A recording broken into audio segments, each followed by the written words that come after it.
A lot of times people feel that they can color grade directly off a computer monitor. And for some applications, that's perfectly fine. Sure. Why should someone consider Flanders Scientific? What I always tell people is, the time to spend money on a professional monitor with professional inputs and the high-end calibration architecture that we have is when you are charging people for your services. If you're doing this as a hobby, you want to get your own HDR content out to the web, or you just want to have a play with it, by all means, use the best computer monitor or TV that you can get.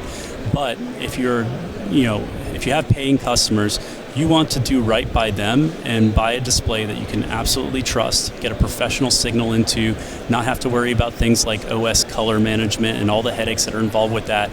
You want a reference output to a monitor that's configured in a very precise way with a traceable calibration, and you want to be able to produce content on such a display. Reason being that then when it gets bounced to another post house or distribution or whatever, that there aren't any surprises and content doesn't get kicked back to you.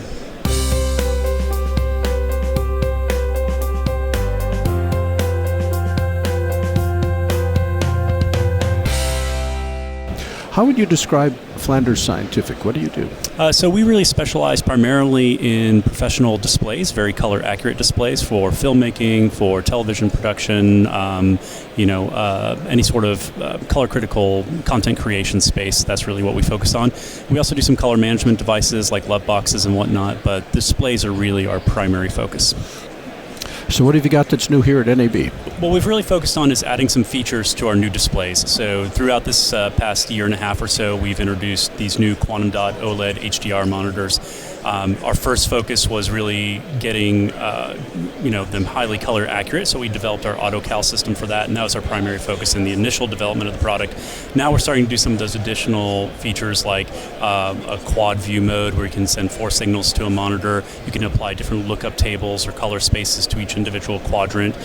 We've also worked on a really cool new feature, which is the ability to load custom markers or graphics directly to the monitor and save that to the monitor's menu. So you can use that for camera masking, you can use that for safety areas, anything like that. But even like clever things like if you want to preview like what a vignette would look like real time, you essentially just create whatever PNG you want and you load that directly to the display, save it to the memory, call it whatever you like. We have a clever little fun feature you can do with it, which is a graphic that goes on screen that looks like you cracked the screen. So when a producer is tapping at your screen, you hit that marker and you give them a little panic moment and maybe they stop touching your panel. We've heard a lot of discussion about different types of LEDs, different Sure. kinds of displays. Which one should we look at when we're trying to get a high-quality monitor? So quantum dot OLED is kind of the latest and greatest. So it's a type of organic light-emitting diode, type of OLED. People love OLED technology because it has very good black levels, very high contrast. The beautiful thing about quantum dot OLED specifically, though, is that it can get a lot brighter than typical OLED devices. So, for example, our 55-inch monitors go all the way up to 2,000 nits. And the other thing is that they are truly what we call RGB additive. So the subpixels are just red, green, and blue. There's no extra white subpixel like you have with some OLED technologies that gives you a little bit of a boost in peak white, but not necessarily in all other colors. With other OLED technologies that have that fourth subpixel, you get something called display color volume collapse. So you can do white really well, but like a bright red or bright green is either going to look undersaturated or not bright enough. With quantum dot OLED, you don't have that problem. It's truly additive, which means not only bright whites, but you also get bright red, green, every other color you can think of. As you look at what's going on today in media production, what are the hot trends? What are you watching? We're seeing more HDR coming to kind of traditional television. So at first it was primarily streaming, but now we're starting to see more interest in things like HLG productions for live production of HDR and SDR simultaneously. So that's an area where we think we're going to see a lot more HDR monitor pickup is in these kind of live broadcast sports types events. And I think that that's going to continue to make its way into other markets. That was big at first in places like Japan, but now we're starting to see it in the US and in Europe and other markets. So is the market expanding in terms of geography, or is the market expanding in terms of new users? I think it's a little bit of both. I think that what we're getting is, as things like social media start to become areas where people can really generate revenue, people are starting to spend money on equipment there. So those are kind of new users that might have previously only used a low-end computer monitor, then now are using high-end monitors to get a better idea of what they're really looking at.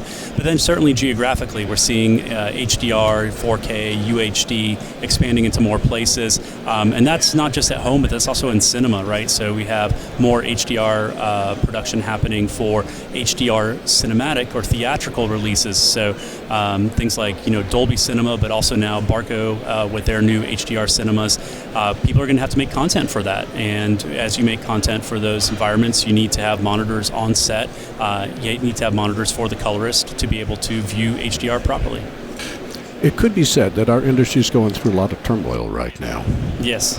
What do you see as causes for optimism?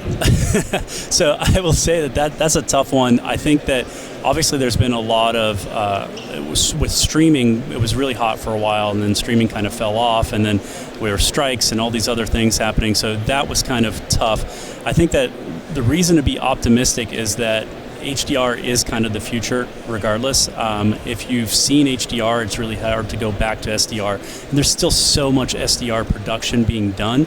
Those will eventually all get transitioned over to HDR productions, HDR workflows, HDR deliverables.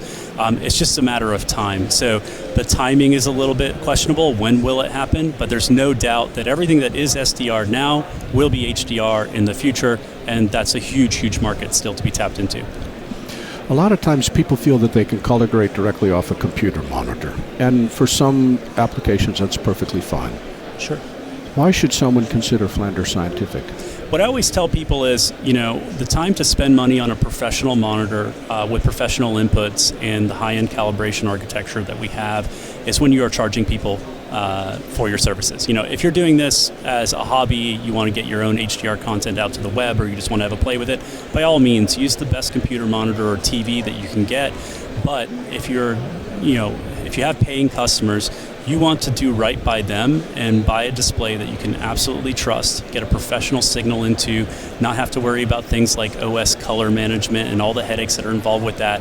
You want a reference output to a monitor that's configured in a very precise way with a traceable calibration, and you want to be able to produce content on such a display. Reason being that then when it gets bounced to another post house or distribution or whatever, that there aren't any surprises and content doesn't get kicked back to you. For someone that has never purchased an HDR monitor, and they need to get started but they don't want to spend a fortune, what's the entry-level point? So that's coming down sharply. There's still room for this to come down more in the future, but it used to be that if you wanted a proper HDR mastering monitor, you were looking at about $30,000 to $35,000. Our new XMP310, which is a 31.5-inch, 1,000 nit quantum dot OLED monitor, is $11,000. So we already reduced that price by a third. Now, that's still an investment. We realize that, of course, but it's an investment that over a few years' time is something that does make sense for a lot of people. I always tell people the same thing, make sure you land the project first. Don't build it and hope they come. You really, experiment with the computer monitors, the TVs, whatever. But when you land that project, it makes sense to go ahead and make that investment because it's a monitor that's going to last you for many, many years. And it's something that works well, not just for HDR, but all for your SDR work as well. That's the beautiful thing about the quantum dot OLEDs is that a lot of other previous HDR technologies were good at being bright, but kind of bad at a lot of other things, had blooming and other artifacts, poor off-axis viewing. With quantum dot OLED, you don't have any of that. It's a great HDR monitor, but it's also a really fantastic SDR monitor still.